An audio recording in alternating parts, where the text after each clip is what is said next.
어제 이재명 민주당 대표는 전 국민에게 1인당 25만 원씩 민생지원금을 지급하겠다는 공약을 제시를 했습니다.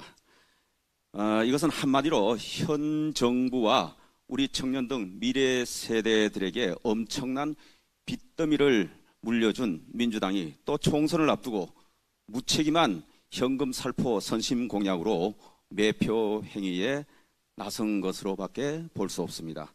4년 전 코로나를 이유로 총선에서 재미본 공약을 다시 들고 나온 것입니다.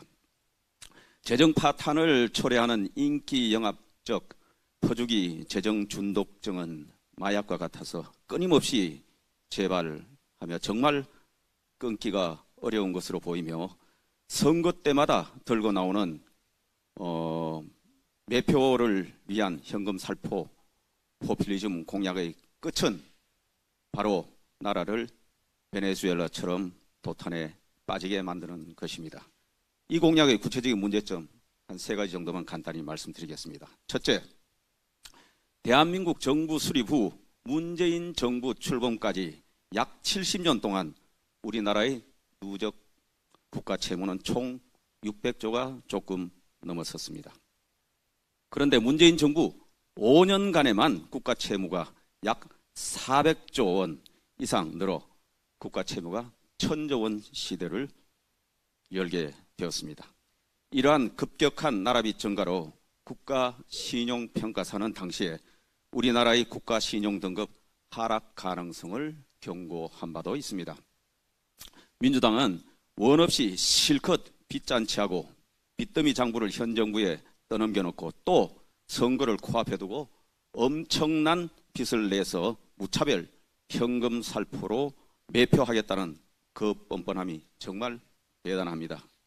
어제 발표를 보고 국민들께서는 25만 원 받고 쎄쎄하면서 표 찍으란 말이냐, 전 국민에게 법카 지급하지 그러냐, 주는 돈은 어디서 나오냐, 민주당 의원 개인 주머니에서 나오냐, 다 빚이고 세금 아니냐는 반응을 쏟아내고 있는 것입니다.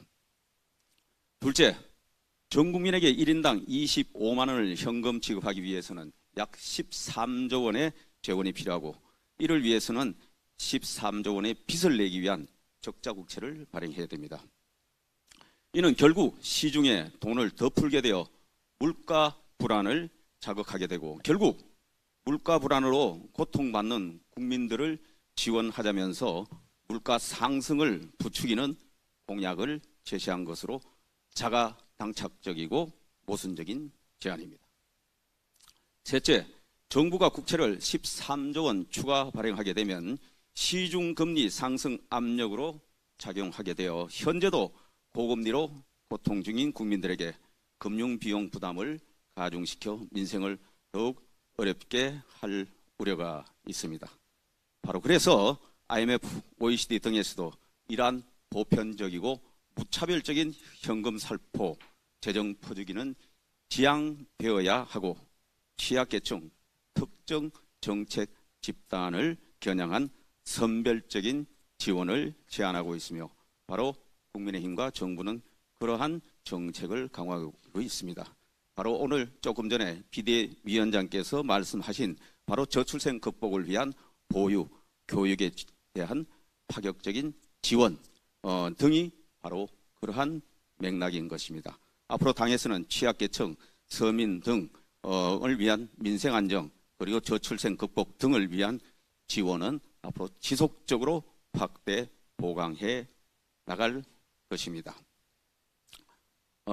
이번 총선은 청년 세대에게 빚더미 덤터기를 씌우고 재정위기를 초래하는 퍼주기 재정 중독 정당에 투표하여 베네수엘라처럼 되게 할 것인가 하는 결정을 하는 중요한 선거입니다.